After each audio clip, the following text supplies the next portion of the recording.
നമുക്ക് പറയാൻ പറ്റുമോ? നമ്മുടെ നിസ്കാരം പരിപൂർണമായി നിസ്കരിച്ചു എന്ന് പറയാൻ പറ്റുമോ? എത്ര തെറ്റുകളും കുറ്റങ്ങളുമാ നമ്മുടെ നിസ്കാരത്തിൽ വരുന്നത്. പ്രത്യേകിച്ച് നമ്മുടെ ചെറുപ്പക്കാർ പ്രത്യേകം ശ്രദ്ധിക്കുക. മൂത്രമൊഴിക്കുന്ന സന്ദർഭത്തിൽ വരെ അള്ളാഹുവിന്റെ ഹബീബ് മുഹമ്മദുർ റസൂലുള്ളാഹി സല്ലല്ലാഹു അലൈഹി വസല്ലം തങ്ങളോ നമ്മുടെ ഇബാദത്തുകളും മുഴുവനും നജസ്സിലായി പോകുന്ന സാഹചര്യങ്ങൾ പറഞ്ഞിട്ടുണ്ട്. ഇന്നത്തെ കാലഘട്ടത്തിൽ നമ്മുടെ ന്യൂ ജനറേഷനുള്ള ചെറുപ്പക്കാരുടെ വസ്ത്രം അല്ലാഹു തആല കാത്തിരക്ഷിക്കുമാറാകട്ടെ. എന്തോ ഒരു ആപത്ത് നിറഞ്ഞ വസ്ത്രമാണ്. ഇതുടുത്തുകൊണ്ട് മൂത്രമൊഴിക്കുന്ന എങ്ങനാ ചെറുപ്പക്കാരാ? മസ്അലകൾ നല്ലതുപോലെ നമ്മൾ മനസ്സിലാക്കണം. കാരണം ഒരാളിന്റെ മൂത്രമൊഴിക്കുന്നത് ശരിയായില്ല എങ്കിൽ, അതായത് മൂത്രമൊഴിക്കുന്ന ആ ജനനേന്ദ്രിയത്തിൽ നിന്ന് മൂത്രത്തിന്റെ തുള്ളികൾ മൂത്രത്തിന്റെ തുള്ളികൾ ഇത് കണ്ടില്ലേ?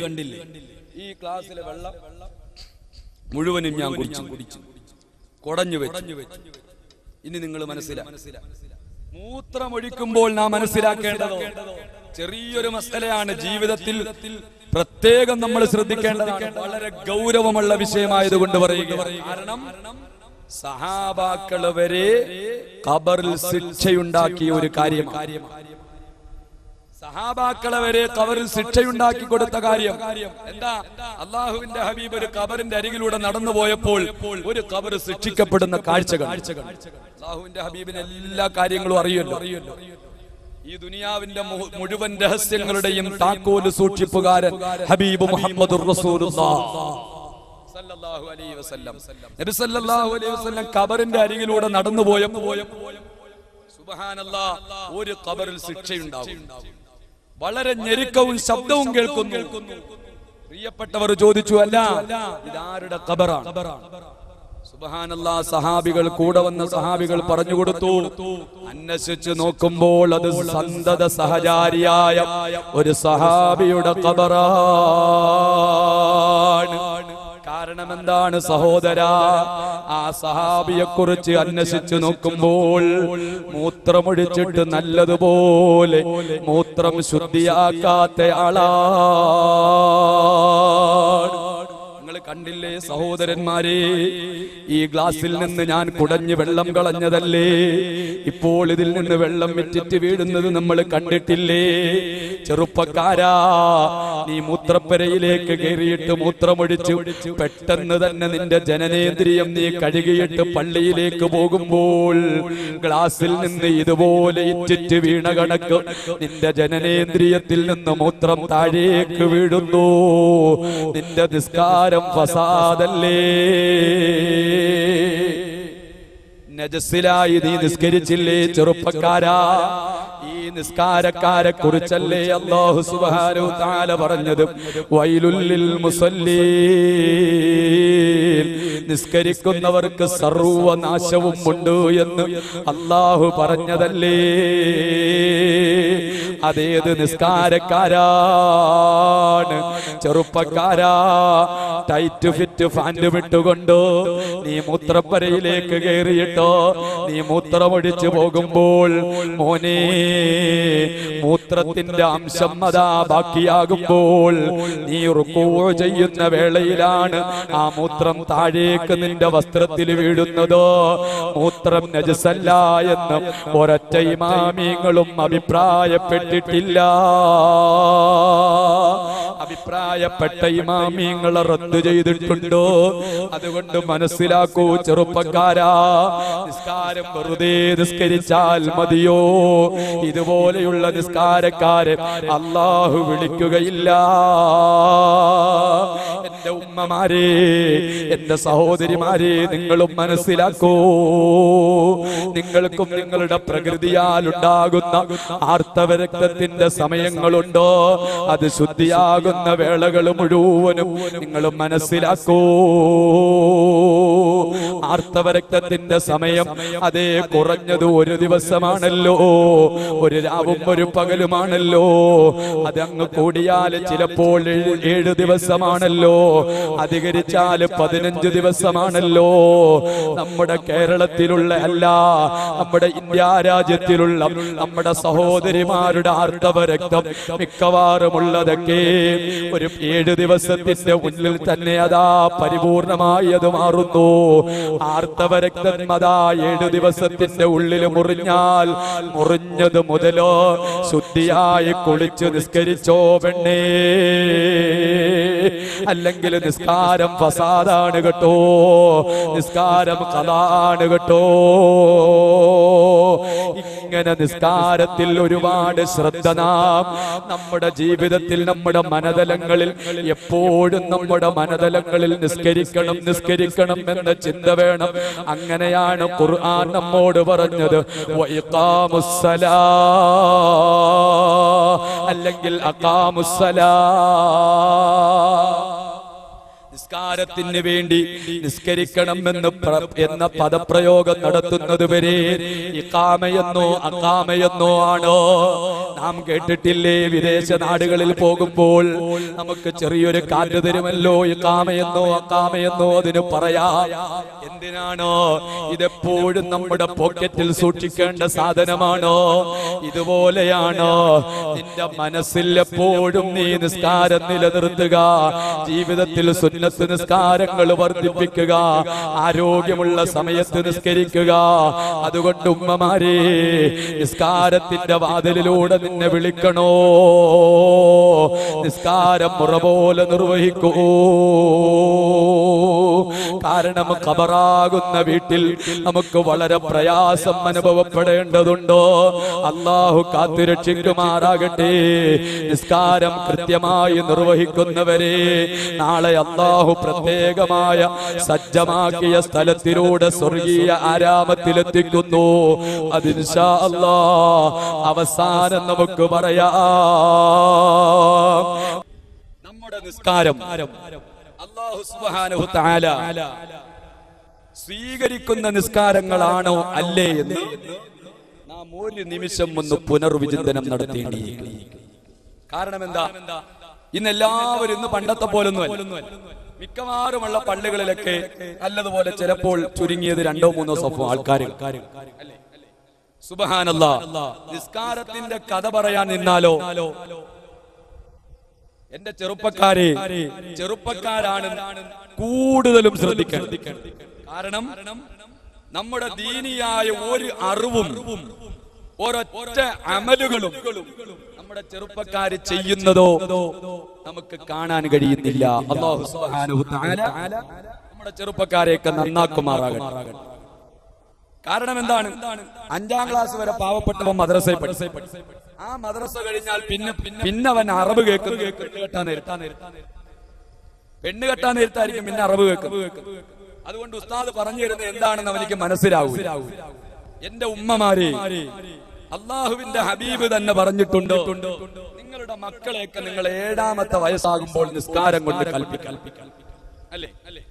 റസൂലുള്ളാഹി സ്വല്ലല്ലാഹു അലൈഹി വസല്ലം നിങ്ങൾ പറഞ്ഞതല്ലേ, 7ാമത്തെ വയസ്സാകുമ്പോൾ നിസ്കാരം കൊണ്ട് കൽപ്പിക്കണം എന്ന് പറഞ്ഞു. സുബ്ഹാനല്ലാഹ്, എന്റെ മുമ്പിലിരിക്കുന്ന തലനരച്ച താടി നരച്ച ഉപ്പുപ്പമാരെ, നിങ്ങളുടെ ചെറിയ കാലമൊന്ന് ഓർത്തു നോക്കൂ. നിങ്ങളുടെ ബാപ്പമാര്, നിങ്ങളുടെ വല്യപ്പമാരോ, നിങ്ങളുടെ കുടുംബക്കാര്, കൊച്ചാപ്പമാരോ, അതേ നിങ്ങൾ പള്ളിയിലേക്ക് അവര് കടന്നു വരുമ്പോൾ ഒരു ചെറിയ കുട്ടി എന്ന നിലയിലോ അവരുടെ കൈയും അവരുടെ കൈവിരലുകൾ പിടിച്ചുകൊണ്ട് പള്ളിയിലേക്ക് വന്ന കാലമില്ലേ? എന്റെ ഉമ്മമാരെ, നമ്മുടെ മക്കളെ ദീനിയായ ചുറ്റുപാടുകളിൽ വളർത്തുക. സുബ്ഹാനല്ലാഹ്, ഇന്ന് ദീനിയായ ചുറ്റുപാടുകൾ നമുക്ക് കാണാൻ കഴിയുന്നില്ല. അതുകൊണ്ട് തന്നെ നമ്മുടെ കുട്ടികൾ വഴിപിഴച്ചു പോകുന്നു. ഏതാണ് കേരളത്തിന്റെ അന്തരീക്ഷമെന്നറിയുമോ? എന്റെ ഉമ്മമാരെ മനസ്സിലാക്കുക. സുബ്ഹാനല്ലാഹ്, അല്ലാഹു കാത്തുരക്ഷിക്കുമാറാകട്ടെ. പുതിയ പഠന റിപ്പോർട്ട് ഇതാ പുറത്തു വന്നിരിക്കുന്നു. കേരളം 9ാമത്തെ വയസ്സ് മുതൽ മദ്യപിച്ചു തുടങ്ങുന്നു. കേരളം 9ാമത്തെ വയസ്സിൽ മദ്യപിച്ചു തുടങ്ങുകയാണ്. ആരാണ് 9ാമത്തെ വയസ്സിൽ മക്കൾക്ക് മദ്യം വാങ്ങിക്കൊടുക്കുന്നത്? ബാപ്പയാണ് അല്ലെങ്കിൽ അച്ഛനാണ്. ആ രീതിയിലല്ലേ നമ്മുടെ മക്കളെ വളർത്തുന്നത്. നമ്മുടെ മക്കളെ ഇസ്ലാമിക ചുറ്റുപാടിൽ വളർത്താൻ നമുക്ക് താല്പര്യമില്ല. ഖിയാമത്ത് നാളിന്റെ അടയാളം എന്ന നിലയിൽ ഈ ലോകത്ത് നിന്ന് അല്ലാഹു സുബ്ഹാനഹു തആല അറിവിനെ, ദീനിയായ അറിവിനെ, ഭൗതികമായ അറിവല്ല, ദീനിയായ അറിവിനെ അല്ലാഹു ഉയർത്തുകയാണ്. കണ്ടില്ലേ എന്റെ സഹോദരന്മാരെ, മദ്രസകളിലേക്ക് നമ്മുടെ മക്കളെ വിടുമ്പോൾ സുബ്ഹാനല്ലാഹ് ഒരു മണിക്കൂർ പോലും ഒന്ന് തികച്ച് മദ്രസയിൽ ഉസ്താദിന്റെ മുന്നിലിരിക്കാൻ നമ്മുടെ മക്കളെ കിട്ടുന്നില്ല. വെക്കേഷൻ സമയമാകുമ്പോൾ പോലും ട്യൂഷൻ സെന്ററുകൾ തുറന്നു പ്രവർത്തിക്കുന്നു. നിന്റെ മക്കളെ ഡോക്ടറാക്കണം, നിന്റെ മക്കളെ എഞ്ചിനീയർ ആക്കണം. ഇസ്ലാം ഒരിക്കലും അതിന് വിരുദ്ധമല്ല. ഇതിനൊന്നിനും ഇസ്ലാം വിരുദ്ധമല്ല. പക്ഷേ ഇതൊക്കെ കൊടുക്കുമ്പോൾ ഒരാത്മീയമായ ഒരു പിന്തുണ, ഒരു പിടിച്ചു നിർത്തൽ നമ്മുടെ മക്കൾക്ക് കൊടുത്തില്ല എങ്കിൽ, എന്റെ പ്രിയപ്പെട്ട സഹോദരന്മാരെ, നാം ഏതാനും വർഷങ്ങൾക്ക് മുമ്പ്, ഏതാണ്ട് ഒരു വർഷങ്ങൾക്ക് മുമ്പ് നാം അറിഞ്ഞതാണ് കണ്ണൂരിൽ നടന്ന TP കൊലപാതകം.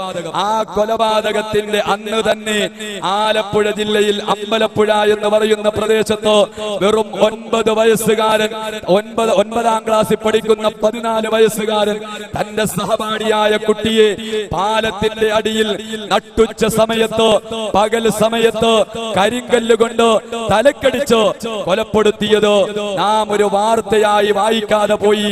കാരണം TP കൊലപാതകം നമ്മുടെ മുന്നിലേക്ക് വന്നതുകൊണ്ട്. നാം ഒന്ന് മനസ്സിലാക്കുക, TPയെ കൊല്ലാൻ വേണ്ടിയിട്ട് 58ഓളം വരുന്ന കാബാലികർ എത്രയോ മാസങ്ങൾ നടന്ന് അതിന്റെ ക്ലാസുകൾ കൊണ്ട്, രാത്രി ക്ലാസുകളിൽ പങ്കെടുത്ത്, ഒരുപാട് രാത്രിയിൽ ക്ലാസുകളിൽ ഒരുപാട് ഉദ്ദേശങ്ങളും അതിലേറെ ആഗ്രഹങ്ങളും വെച്ചുകൊണ്ട് TPയെ കൊലപാതകം നടത്തിയിട്ടുണ്ട് എങ്കിൽ 14 വയസ്സുകാരൻ കേരളത്തിലെ ആലപ്പുഴ ജില്ലയിൽ അമ്പലപ്പുഴ എന്ന് പറയുന്ന ഗ്രാമപ്രദേശത്ത് നിന്ന് തലക്കടിച്ച് കൊലപ്പെടുത്തിയിട്ടുണ്ട് എങ്കിൽ കേരളത്തിലെ വളർന്നു വരുന്ന മക്കളുടെ അക്രമവാസന എത്രയുണ്ടോ എന്ന് മാതാപിതാക്കൾ ചിന്തിക്കുക. ആരാണ് മക്കളെ ഇത്രയും വലിയ ക്രൂരഹത്യങ്ങളിലേക്ക് പറഞ്ഞു വിട്ടത് എന്ന് നാം ഓരോരുത്തരും ഒന്ന് നെഞ്ചത്ത് കൈവച്ചുകൊണ്ട് ചിന്തിക്കുമ്പോൾ ഉത്തരവാദികൾ മാതാപിതാക്കളായ നമ്മൾ തന്നെ അല്ലെന്ന് പറയാൻ പറ്റും. ഉത്തരവാദികൾ നമ്മൾ തന്നെയാണ്. കാരണം നമ്മുടെ മക്കൾക്ക് ആത്മീയത കിട്ടുന്നില്ല. പണ്ട് കാലഘട്ടങ്ങളിൽ നമ്മുടെ ഉമ്മമാരോ മക്കളെ പോറ്റി വളർത്തിയിരുന്നതോ, മക്കളെ താരാട്ട് പാടിയുറക്കിയിട്ടുണ്ട്. അതെല്ലാം അല്ലാഹുവിന്റെ ഹബീബ് മുഹമ്മദുർ റസൂലുള്ളാഹി സല്ലല്ലാഹു അലൈഹി വസല്ലം, ആ നബി സല്ലല്ലാഹു അലൈഹി വസല്ലം തങ്ങളുടെ അപദാനങ്ങൾ പാടിയും പുകഴ്ത്തിയുമാണ് നമ്മുടെ മക്കളെ തൊട്ടിലിൽ ഇട്ട് ആട്ടിയിരുന്നെങ്കിൽ ഇന്ന് ആ കാലഘട്ടം പോയി.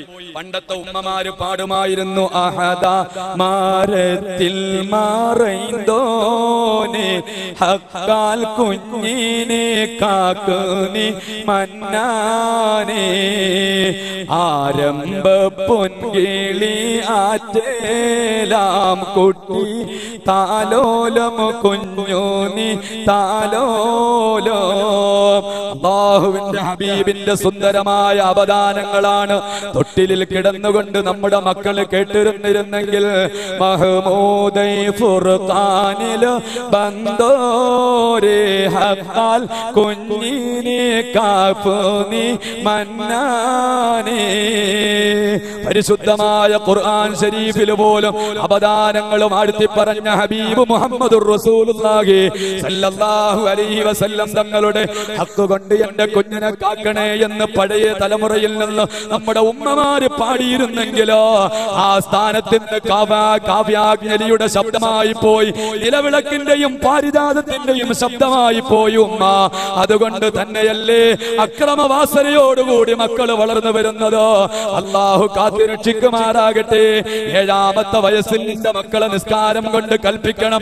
10ാമത്തെ വയസ്സാകുമ്പോൾ നിസ്കരിച്ചില്ല എങ്കിൽ അവനെ അടിക്കണമെന്ന് ഹബീബ് മുഹമ്മദുർ റസൂലുള്ളാഹ് 1400 വർഷങ്ങൾക്ക് മുമ്പ് മദീനയുടെ മണൽപ്പരപ്പിൽ ഇരുന്നു കൊണ്ടോ ഈത്തപ്പഴ മടലിലേക്ക് ചാരിയിരുന്നു കൊണ്ട് ലോകയുഗ ഗുരു മുഹമ്മദുർ റസൂലുള്ളാഹ് സല്ലല്ലാഹു അലൈഹി വസല്ലം തങ്ങളോ ആ പറഞ്ഞതിൽ നിന്ന് വ്യതിചലിച്ചുകൊണ്ട് ഇശാ മഗ്‌രിബിന്റെ ഇടയിലും അല്ലാത്ത രാത്രിയുടെ യാമങ്ങളിൽ മുഴുവനും കുട്ടികൾക്ക് വേണ്ടിയിട്ട് പ്രത്യേക ചാനലിന്റെ മുന്നിൽ കുട്ടികളെ ഇരുത്തുകയാണ്.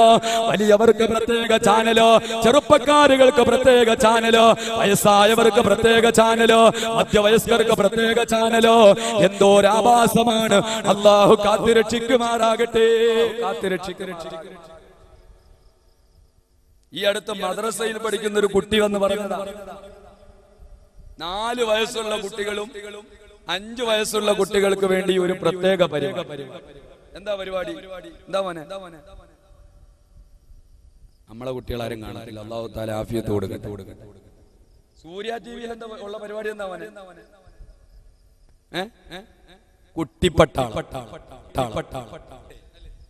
എന്താ കുട്ടിപ്പട്ടാളത്തിലൂടെ പറയുന്നത്? 4 വയസ്സുള്ള കുട്ടി ആൺകുട്ടിയാണെങ്കിലും പെൺകുട്ടിയാണെങ്കിലും തന്റെ മാതാപിതാക്കളുടെ മണിയറ രഹസ്യം തുറന്നു പറയുന്നില്ല. തന്റെ മാതാവും തന്റെ പിതാവും മണിയറയിൽ കാണിക്കുന്ന വിക്രിയകൾ കുട്ടി ചാനലിന്റെ മുമ്പിൽ തുറന്നു പറയുമ്പോൾ ഇതാണോ പ്രിയപ്പെട്ട കൂട്ടുകാര ആവിഷ്കാര സ്വാതന്ത്ര്യം? ചോദിക്കാൻ ആഗ്രഹിക്കുകയാണ്. അല്ലാഹു തആല നമ്മുടെ മക്കളെ നന്നാക്കുമാറാകട്ടെ. ഈ മക്കൾ എങ്ങനെയാ വളർന്നു വരുന്നത്? ഇസ്ലാമിക ചുറ്റുപാടിൽ വളർത്തണ്ടേ ഉമ്മ? അതുകൊണ്ട് ദീനിയായ ചുറ്റുപാടിൽ വളർത്തിക്കോ. അല്ലാഹുവിന്റെ സ്വർഗമാണ് നമുക്ക് വിഷയമായി ഭവിക്കുന്നത്. നമ്മുടെ മക്കളെ സ്വർഗീയ ആരാമത്തിലേക്ക് കൈപിടിക്കേണ്ടതോ മാതാപിതാക്കളുടെ കർത്തവ്യമാണ്. അറിയില്ലേ, മഹാനായ ശൈഖ് അബ്ദുൽ ഖാദിറുൽ ജീലാനി ഖദ്ദസല്ലാഹു സിർറഹുൽ അസീസ് വഅഫുൽ അനിൽ മുദ്ദാഹി ഗൗസൽ വറല്ലദീ തസമ്മാ ബിമുഹ്യിദ്ദീൻ ഖുതുബിൽ മുഖില്ലതി സ്വലാത്തും വതസ്ലീമും വഅസ്കാ തഹിയ്യതി അലൽ മുസ്തഫൽ മുഖ്താരി ഖൈറിൽ ബരിയതി. മഹാനായ അബ്ദുൽ ഖാദിറുൽ ജീലാനി ഖദ്ദസല്ലാഹു സിർറഹുൽ അസീസ് തങ്ങളോ ഉമ്മയുടെ മടിത്തട്ടിൽ നിന്ന് പഠിച്ച സംസ്കാരമാണ്. എത്ര വയസ്സ് വരെ പഠിച്ചെന്നറിയുമോ? 16 വയസ്സ് വരെ മഹാനവറുകൾ ഒരു മദ്രസയുടെ പാഠശാലയിൽ പോയവരല്ല, ഒരു പാഠശാലയുടെ തിണ്ണയിൽ പോയവരല്ല.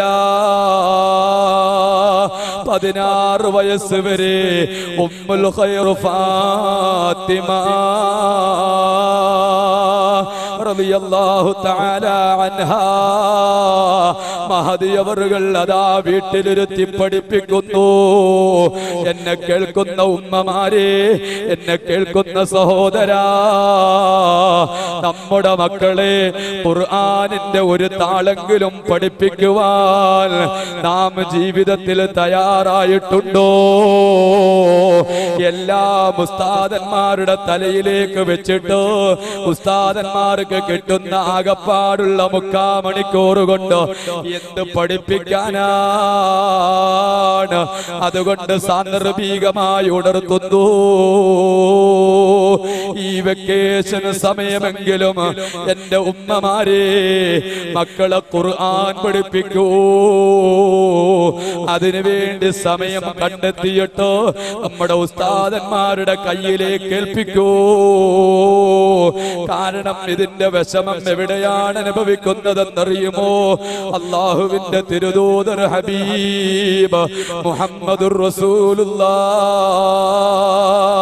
സല്ലല്ലാഹു അലൈഹി വസല്ലം തങ്ങള് മഹ്ശറാ വൻസഭയുടെ ഭയാനകരമായ രംഗം നമ്മുടെ മുന്നിലേക്ക് പറഞ്ഞു തന്നില്ലേ?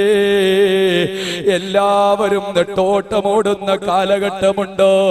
ഒരാളും സഹായിക്കാനില്ലാത്ത വേളയുണ്ട്.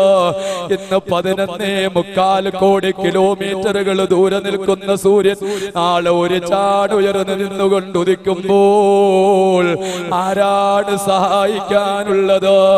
ഖുർആൻ പറഞ്ഞതുപോലെ അതാ ഒരു ചാണകലത്തിൽ നിന്ന് സൂര്യൻ ഉദിച്ചോ. എവിടേക്കാണ് സൂര്യൻ തട്ടുന്നത്? ചെമ്പ് തറച്ച തറയിൽ അതാ സൂര്യൻ വന്ന് പതിക്കുന്നു. അവിടുന്ന് തിളച്ചു മറിയുന്ന ആ തറയിൽ നഗ്നപാതരായി നിൽക്കുന്ന വേളയിലോ ഒരാളും സഹായിക്കാനില്ല. യൗമ യഫിറുൽ മർഉ മിൻ അഖീഹി വഉമ്മിഹി വഅബീഹി വസാഹിബതിഹി എല്ലാവരും നെട്ടോട്ടമോടുന്നു. ഒരാളും കൈപിടിക്കാനില്ല. യൗമ യദഉ ആദമും വഅംബിയാ നഫ്സി നഫ്സി നഫ്സി നഫ്സി നഫ്സിയാ. എല്ലാവരും മാറിത്തട്ടഹസിച്ച് നിലവിളിക്കുന്ന വേളയിലോ ആരാണ് ചെറുപ്പക്കാരാ സഹായിക്കാനുള്ളതോ? നീ രാഷ്ട്രീയ കോമരങ്ങൾക്ക് വേണ്ടി കൊടി പിടിച്ചില്ലേ? നീ അവർക്ക് വേണ്ടി ഉറക്കൊഴിച്ചില്ലേ?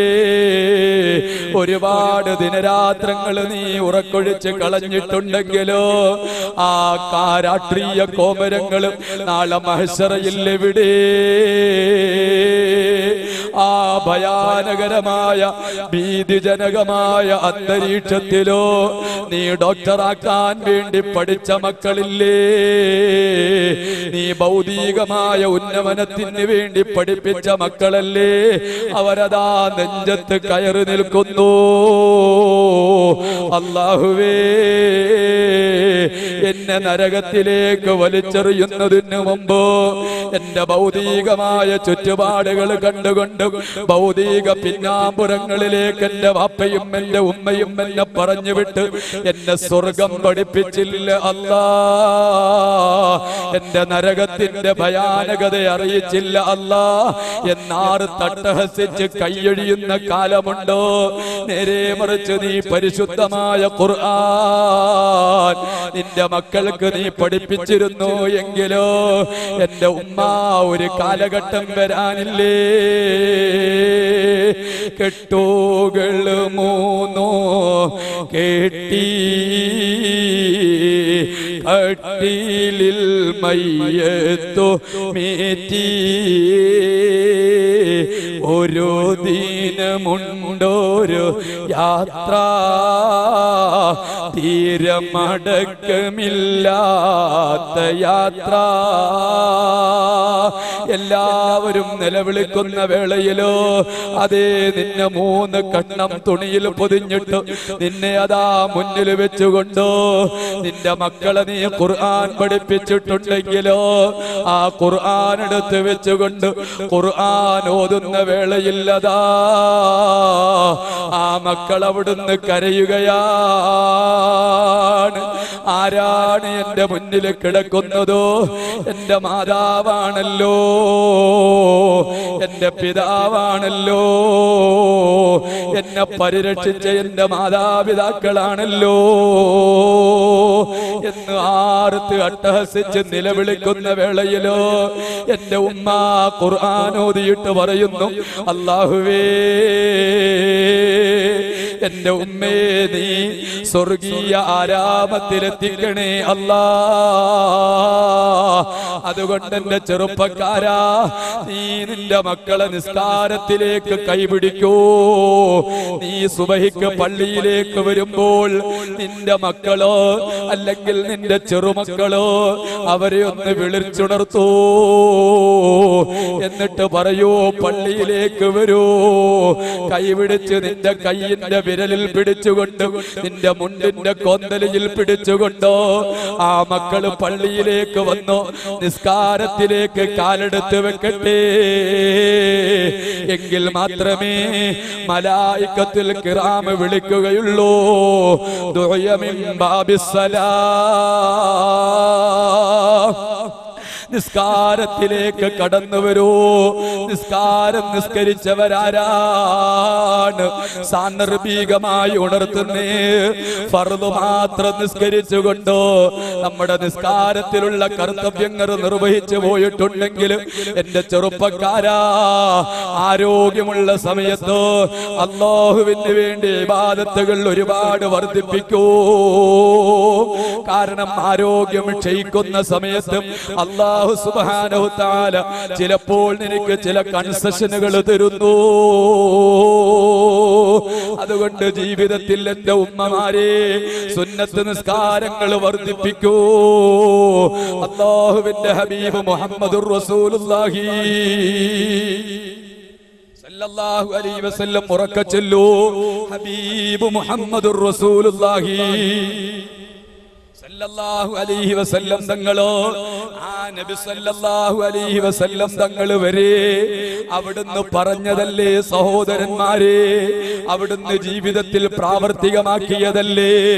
നിസ്കാരത്തിന് മുമ്പ് ഫർദ് നിസ്കാരത്തിന് മുമ്പുള്ള സുന്നത്ത് നിസ്കാരങ്ങളോ, എന്തിനാ ഫർദ് നിസ്കാരത്തിന് മുമ്പുള്ള സുന്നത്ത് നിസ്കാരം? ഫർദിന്റെ പോരായ്മകളെ പരിഹരിക്കാൻ വേണ്ടി. ഈ സുന്നത്ത് നിസ്കാരത്തിന് ഇന്ന് നമുക്ക് സമയമില്ല. എങ്ങനെയെങ്കിലും ഒന്ന് ഫർദ് ഒന്ന് നിസ്കരിച്ച് നമ്മൾ പെട്ടെന്ന് പൊടിയും തട്ടി പോവുകയാണ്. ഇങ്ങനെയുള്ള നമ്മളെയാണോ നിസ്കാരത്തിന്റെ വാതിലിലൂടെ വിളിക്കുന്നത്? അതല്ല ജീവിതത്തിൽ ഒരൊറ്റ സുന്നത്ത് പോലും ഒഴിവാക്കാത്ത നിസ്കരിച്ച മഹാരഥന്മാർ, ജീവിതത്തിൽ ഒരൊറ്റ സുന്നത്ത് നിസ്കാരം പോലും ഒഴിവാക്കാത്ത മഹദികൾ, എത്ര സാലിഹീങ്ങളുടെ കഥ പറയുവാൻ, എത്ര സാത്വികരുടെ ചരിത്രങ്ങൾ പറയുവാനുണ്ടോ? നിസ്കാരത്തിൽ ആനന്ദം കണ്ടവരെത്രയാണോ? മഹാനായ അബൂ ഖുബൈബ് റളിയല്ലാഹു അൻഹു, മഹാനായ ഖുബൈബ്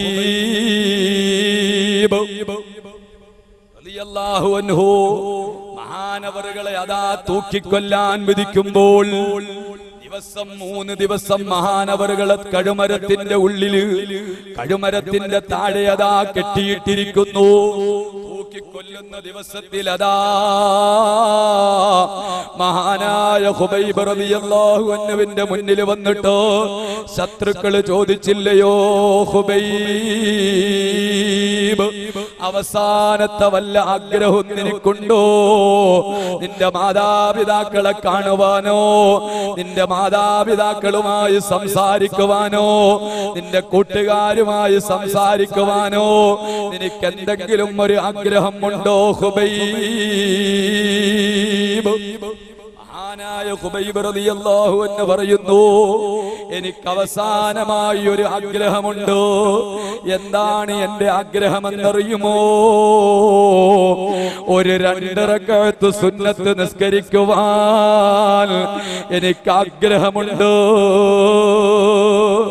മഹാനായ ഖുബൈബ് റളിയല്ലാഹു അൻഹു അതാ കഴുമരത്തിലേക്ക് മഹാനവറുകൾ കഴുത്തു നീട്ടി കൊടുക്കുന്നതിന് മുമ്പ് തന്നെ ശത്രുക്കളോട് പറഞ്ഞതാണ്, ഒരു 2 റക്അത്ത് നിസ്കരിക്കുവാനുള്ള ആഗ്രഹം എനിക്കുണ്ട്.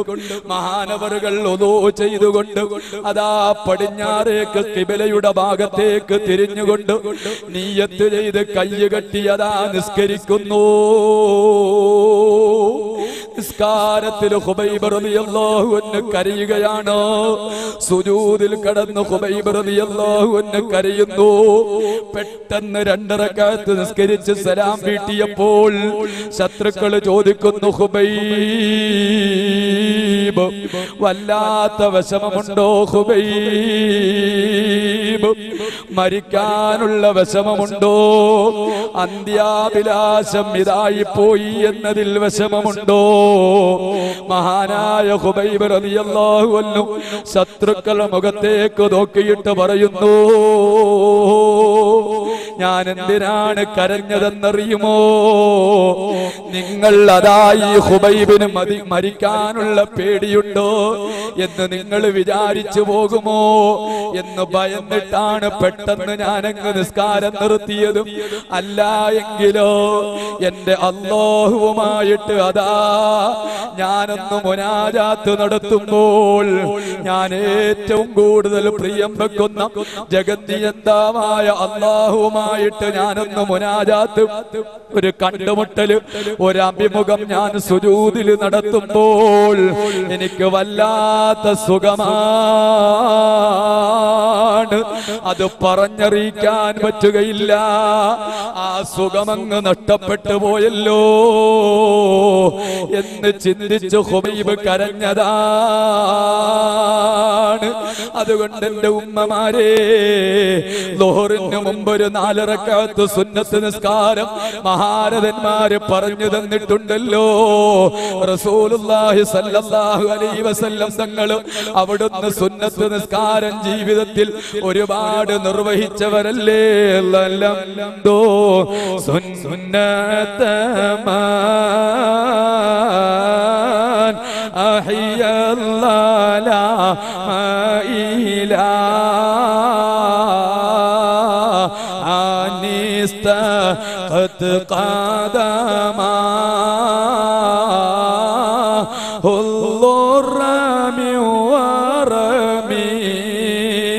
ചെല്ലോ മദീനയിലേക്കൊരു സലാത്ത് മൗലായ സല്ലി വസല്ലിം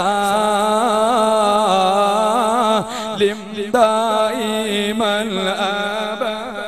അല്ലാഹുവിന്റെ ഹബീബ് അതിരാ സമയത്ത് അവിടുത്തെ 2 കാലും നീര് കെട്ടുന്നത് വരെ നിന്ന് നിസ്കരിക്കുകയാണോ? ഒരു 5 വഖത്ത് നിസ്കരിക്കാൻ നമുക്ക് കഴിയുന്നില്ല എങ്കിലോ എന്റെ ഉമ്മമാരെ, ഫർള് നിസ്കാരം കൃത്യമായി നിർവഹിക്കുന്നുണ്ട്, ശരി തന്നെ.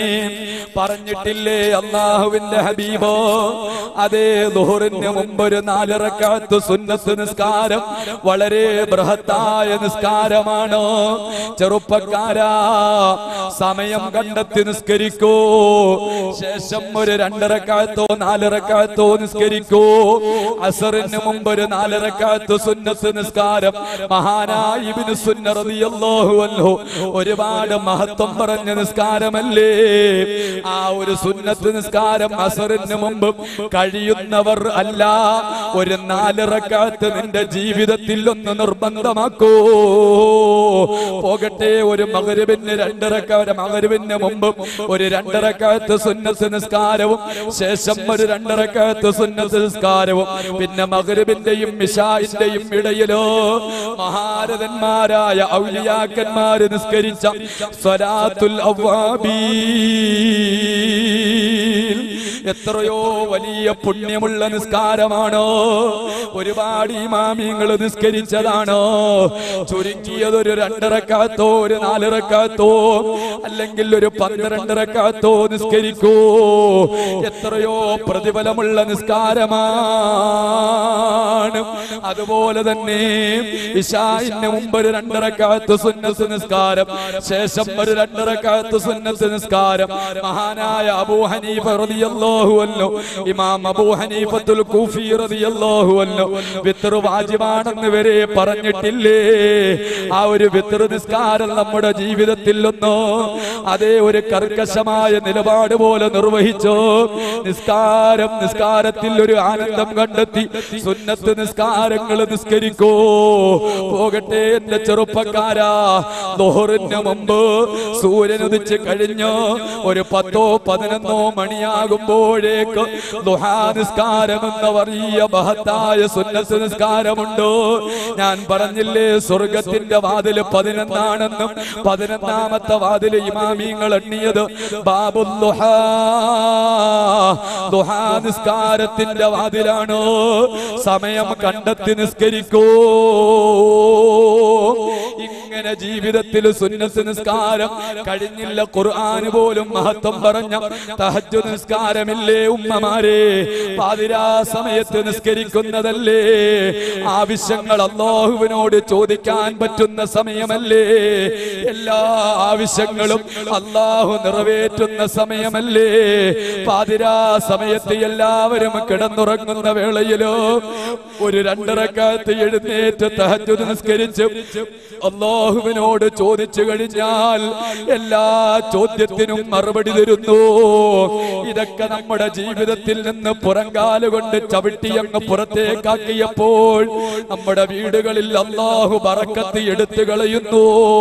നമ്മുടെ ചുറ്റുപാടുകൾ അല്ലാഹു സുബ്ഹാനഹു തആല ഭീകരമായ അന്തരീക്ഷങ്ങൾ സൃഷ്ടിക്കുന്നു. അല്ലാഹു കാത്തുരക്ഷിക്കുമാറാകട്ടെ.